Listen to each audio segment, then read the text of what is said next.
Okay, volleyball. A game that involves two teams bonking balls over the net. Sounds fun, right? In fact, it's so popular that it was actually made into a whole anime.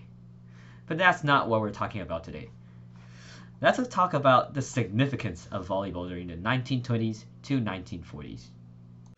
Guess what? Volleyball was so significant during the 1920s to 1940s that American soldiers actually brought volleyball games to wars. Not any war, but World War I and World War II.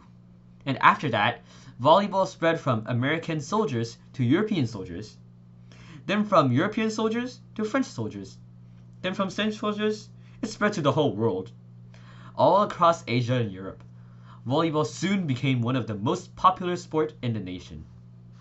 You might wonder, why did they like this game of hitting balls so much? Well, researchers show the answer. Volleyball helps release stress and boosts mood. At the same time, it trains teamwork and helps with leadership skills. This doesn't only help the individual soldiers to improve their mental health, but it is also significant for change of ideologies with big religious groups. During the Great Depression, the war loss and economic crisis hit everyone so hard that they were emo. Yet there was one religious group, known as the YMCA, that continuously participated in playing volleyball games. And even with the rest of society being emo and depressed, their frequency of games increased. As a result, they were less affected by the Great Depression because volleyball helped them to reduce their stress. Now, let's look at the bigger scale.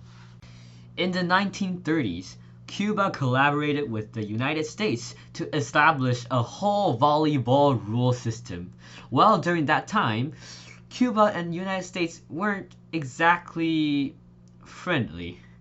After Cuba was freed from Spain, America and Cuba had always been in a very awkward relationship. Well, after that cooperation, Cuba and America become more of a cooperative relationship, and the rules that they developed influenced the whole American sports rules.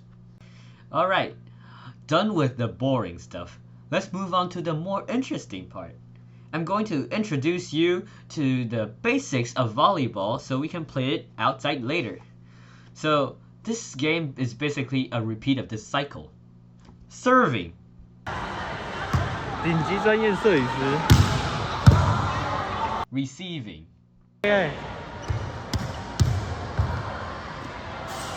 Setting. Social studies 的 program. Spiking. These actions are done by different players in the game, such as the setter, spiker,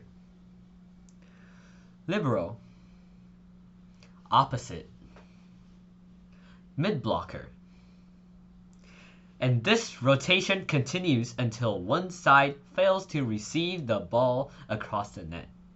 Alright, that's all we have to know for now. Let's go out and play.